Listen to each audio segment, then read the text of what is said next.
Hey guys, what's cracking? It's Krakenation, coach of the Boston Bisharps. I'm coming at you guys today with a pretty exciting announcement. I will be participating in TTM's Token Minorities Summer Showdown this year, so that's really exciting. I got in with the signups. I'm really excited. I did pretty well in BFA last time. Definitely could have done a little better, but didn't win at all. So definitely want to do a little better this time in this tour. So we got a pretty cool draft I'm going to hit you guys with right now. It's going to be basically the way the draft works. You got an 8 Pokemon draft. You use points to build your draft. I managed to get exactly 95 points. You pick one Zmon. You participate in a draft pool, but then a separate battle pool against I think it's some amount of players. Based on how you perform in that battle pool, you move on to I think it's a 64-man bracket, and then that's a single elimination bracket for all the marbles. So we got a pretty cool team I'm going to be coming at you guys with. My first pick is the Boston Bisharps legend, Garchomp. I love Garchomp. It was a Pokemon that was, you look at it, and I think it was a little underpointed, which obviously means, man, a Garchomp is a Pokemon I already love. It's not a high enough amount of points. I think it should be worth more points. So I was like, I'll take it. That one. Garchomp is here. Obviously, it's a great stealth. It's a great offense Pokemon, a great stealth rocker because it beats most Pokemon that can clear rocks. Basically, the Pokemon that can potentially beat any Pokemon that's faster than. It's got a lot of really viable sets as far as offensively. It can run Scarf, Band, SD, Life Orb. You name it, Garchomp will run it. Garchomp is not my Zmon, but it also runs effective defensive sets with Rocky Helmet. Utility sets, it gets things like Stealth Rock. Obviously, like I said, that Toxic, that Dragon Tail, stuff like that. Rocky Helmet. Got a cool ability to run defensively. It's just a great Pokemon, does a lot of different things, and it's a Pokemon that can find matchups quite effectively, so I'm really excited to have it. My next pick was Terrakion. And Terrakion is it's a little different than Garchomp as far as it's not quite as defensively viable, but Terrakion is an offensive menace. Scarf just cleans through offense. Banded will just punch hold anything. Terrakion is actually my Z user, so basically I feel like Terrakion with Z basically OHKOs every Pokemon of the game. Like I should say at least no Pokemon can switch in, and that's really cool. Terrakion's really threatening. It's got that great speed tier to hit. You really want to be able to find those Pokemon that can beat offensive teams, and Terrakion with Rock Polish, SD, Z, can run Life Orb, Band, can even run Sash and run Rocks. It's really versatile Pokemon. It's a great rocker again because it beats like all these common defoggers. Get absolutely just wailed on by Terrakion Stone Edge. So I'm really excited about Terrakion. I think it's going to be another great fit on this team. So those were my first two. I was actually the last pick, so which means I got the snake order, the wheel pick. So I got Garchomp, Terrakion. And so next, what I was really looking for when it got to me next is like I want a splashable defensive core that I can really just slap onto any team and it's going to perform at least a mildly good job. I think in these kind of tournament style settings where you're only 8 Pokemon, offense tends to be a lot more effective. So when I'm drafting defense, I'm looking more towards Pokemon that don't lose me momentum again, but also I'm not looking to focus on like when I draft for GDS or these 12-man rosters, I'm really looking at like, man, do I want to like how many different types of Pokemon do I want to have defensively?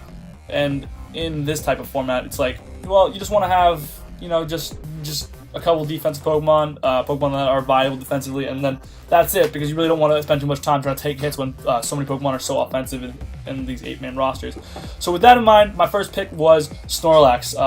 My third pick, I should say, actually. Snorlax is, again, a really viable defensive Pokemon, but without losing your offensive pressure. Snorlax has these badass Belly Drum and Curslax sets that can become really threatening late game enders, obviously, but it also runs the Figgy Berry set that can give it some pseudo-reliable recovery. Assault Vest is another really good item on Snorlax. It takes on the fairy types that Terrakion and Garchomp fear, switches into ice types for Garchomp, so it does a lot of really cool stuff there. It's not super afraid to get Scalded because it can just run a really powerful Facade and then start ripping through things. So Snorlax is a really good Pokemon, and I'm excited to have it on my team. And then I said I want to defend a splashable defensive core. And so the next Pokemon on the team is Reuniclus. And Reuniclus is a Pokemon that actually was in C tier in GDS, and I really wanted to pick up because that's really low for it, I thought. But Reuniclus is another Pokemon that was pretty low value here, and I really was surprised by that. Reuniclus is another Mon that if you just don't prepare for it sufficiently, it is just going to 6-0 any team at once. It's got this great defense, 2 ridiculously viable abilities in Regenerator and Magic Guard. 2 of probably like top, you look at it and make a list of like the top 20 abilities in Pokemon. Regenerator, Magic Guard are probably on that list. Those are two really good abilities. It's got the bulk to utilize both of them really effectively. You can run that Life Orb set with Trick Room and Calm Mind, just rip through teams. Or if you wanted, you could go like a Calm Mind defensive set with leftovers, just kind of tank hits, so it's ready to just go off. You could go like the Assault Vest Regenerator set, to become a bulky pivot that just comes in, eats every special attack in the book, switches out, and gains all that health back instantly. That's another really effective set. So I really like the options that Reuniclus presents me with. It's really good against beating these defensive teams, but then if you're playing against a really offensive team, boom, Reuniclus just goes Trick Room and just starts tearing holes apart. And that's really cool. As well as I have other Pokemon that can utilize Trick Room on my team, such as Snorlax. So that was pretty cool. So I do really like Reuniclus on my team. It just, again, with Snorlax, it forms that really great defensive synergy where Reuniclus, the only thing that beats it is knockoff, but I felt like Terrakion is a pretty good knockoff deterrent Pokemon in and of itself, right? Terrakion, you click knockoff against Terrakion, you are asking to lose. So I can strategically switch into Terrakion into that knockoffs. That's pretty cool. I also, with my next Pokemon, or my Mega, I should say, not my next one, my Mega that I'll get to a little later, I have a decent knockoff switch in. So knockoff, my team is not very weak to knockoff because Reuniclus is my only dark type weakness, and then I have, I think, 2 resists from there. So this core is obviously a little weak to the knockoff, but not too bad. So I think I can, and I have some anti-synergy. But obviously, like Snorlax fears those fighting types, Reuniclus eats those for breakfast. Reuniclus fears those dark types, those ghost types, and Snorlax eat those for breakfast. So that's a pretty cool splashable defensive core, like I said. Those 2 Pokemon you can just fit on most teams, and they'll do what they're going to do on their own. They'll do what they want to do together, and they won't kind of anti-synergize the rest of the stuff you're trying to accomplish. Next up, I ended up picking Rotom Mow. Rotom Mow is a Pokemon I had in Season 9 of the CSL. It was pretty decent. It wasn't fantastic, but it really fit a lot of the roles that I was looking for. My overall draft plan was looking pretty ground weak. Rotom Mow is a fantastic ground type Slayer. I needed another clear because, again, I'll get to it a little later, but I needed a clear, so Rotom Mow gave me a clear. I wanted some pivot action because I think pivots are very viable and really valuable in an offensive meta where you can like kind of switch and gain chip damage until things are ready to just go off. So Rotom Mow basically check, beats ground types, which I really wanted to do because Terrakion, Reuniclus, Snorlax, Garchomp, a couple of my other mons, all of a sudden this list is pretty long on Pokemon that just don't want to take Earthquakes. So Rotom Mow is a fantastic ground type beater because it just switches in and then immune with Levitate, hits them with a fat Leaf Storm, force them to switch out, Will-O-Wisp something, I don't know. It's got that defog utility if I want it. It's got good offensive and defensive sets. Really excited about this Pokemon on my draft. We also picked up Ribombee, and Ribombee is actually the Pokemon I had in BFA, and I really liked in BFA. That was the first time I'd ever really used it competitively, and I was a huge fan of Ribombee in this BFA format. In BFA, it was basically just with my Zmon, so it's not a Zmon anymore, unfortunately. It was a pretty good Zmon. I decided to give it to Terrakion because I thought Terrakion with Zmon was just too scary to pass up. Ribombee is cool because it's got access to several different ways to boost its opponent's teammate speed as far as Tailwind or Sticky Webs. But then it's also got that Quiver Dance set, where Quiver Dance just absolutely can punch holes in offensive teams that aren't ready for it. It also has Light Screen and Sticky Web and Reflect, so it can be that kind of utility mon, run U-turn, run these utility moves, and become a kind of annoyance mon that just sets up hazards for you pretty reliably throughout the match that's so fast. Or you always can threaten that dangerous offensive set, where like your opponent's got to be careful because they prep for one of those Ribombee sets, they might lose to the other. So Ribombee is really cool and really versatile in that sense, where it's got that really good utility, but always has that Quiver Dance set that it's known for that can really punch holes in any offensive team. And again, I expect a lot of the teams I'm running into to be offensive, so I definitely thought Ribombee might have been a good pickup. Next up, we've got Salazzle, and Salazzle, I was looking at these. Salazzle was honestly kind of I needed a Fairy Slayer. My draft was looking really Fairy weak. If you notice at this point, I have exactly 0 Fairy resistances and 2 Fairy weaknesses in my Garchomp and Terrakion, which are obvious Pokemon that are very stable to my team. Needed just a Fairy Slayer, something that's going to absolutely tear Fairies in half.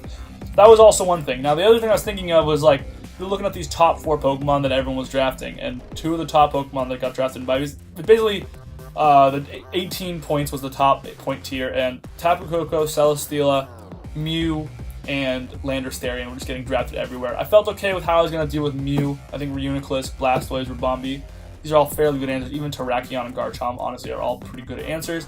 I also felt pretty confident with Landorstarian. I think my next Pokemon beats it. I think Terrakion and Garchomp can both threaten it. Rotom Mow is like really good against it. So I felt okay with Landorstarian. I was like, I don't need, but Celesteela and Tapu Koko could definitely tear me apart.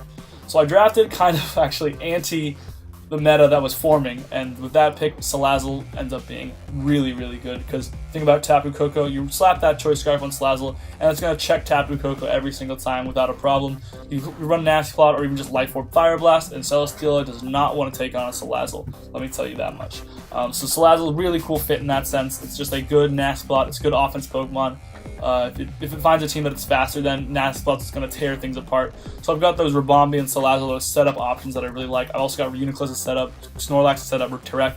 But all these setup sweepers that don't need to run setup to be effective, and I think that's really effective, really threatening to my opponents. So Salazzle's a really cool Pokemon. Yeah, it's that Fairy Slayer that I was looking for. I really was kind of looking at like something that might be able to pivot there too, which is unfortunate that Salazzle obviously does not get U-turn, but you can't win them all. I think it would have been really nice to pick up a Mon, maybe like Crobat or something, because Crobat obviously can play some mind games with the speed tie with Tapu Koko. It doesn't really touch Tapu Celesteela, I guess, that well. But you can't win them all, right? You can't win every battle, so I think Salazzle was a really good fit and actually perfectly fit the number of points I needed. And with my final pick, I picked a CSL Season 9 Classic, and that is Mega Blastoise. Mega Blastoise is a Mon that I'm a pretty big fan of. I think it was undervalued here. I think in general, Megas seem to be undervalued in all the points.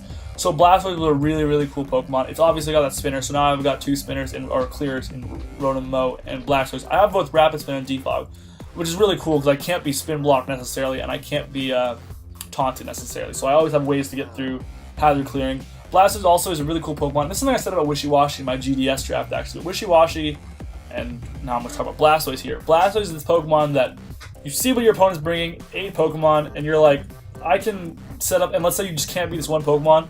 Blastoise is a Pokemon that you can EV, and it's got the coverage, and it's got the power, and it's got the bulk, and sometimes even a little bit of speed. Not great, but you know, who knows. But it's got a lot of the tools it needs to basically consistently be able to be set up to beat any other Pokemon one-on-one. And I think that's a really valuable thing to have. Basically, like, if I see most Pokemon, obviously not like Tapu Koko, I guess, but most Pokemon that Blastoise sees in front of it, it's going to be like, it can find a set to beat that Pokemon if you run it right. And so I think that's really valuable when you're analyzing the 8-on-8 matchups where, like, man, this Pokemon, I only had 8 Pokemon, this offensive Mon's going to tear me apart because I just don't have a good answer. Blastoise. Blastoise is going to be able to check that thing reliably, hopefully once or twice throughout the match, and get you the traction you need to win that game. So yeah, guys, that's the GDS, my bad. That's the TTM Summer Showdown draft, those 8. Hope you guys enjoyed this video. If you did, leave a comment, rate, subscribe, all that good stuff. It is always very appreciated. Make sure to check out GDS if you are a TTM watcher, because GDS is a very cool draft league, and we've got a lot of big stuff planned, not only for Cycle 1 that's going on right now, but we've got a lot of cool stuff planned in Cycle 2, so make sure to check that out. And until next time, I will see you guys later. Krakenation out.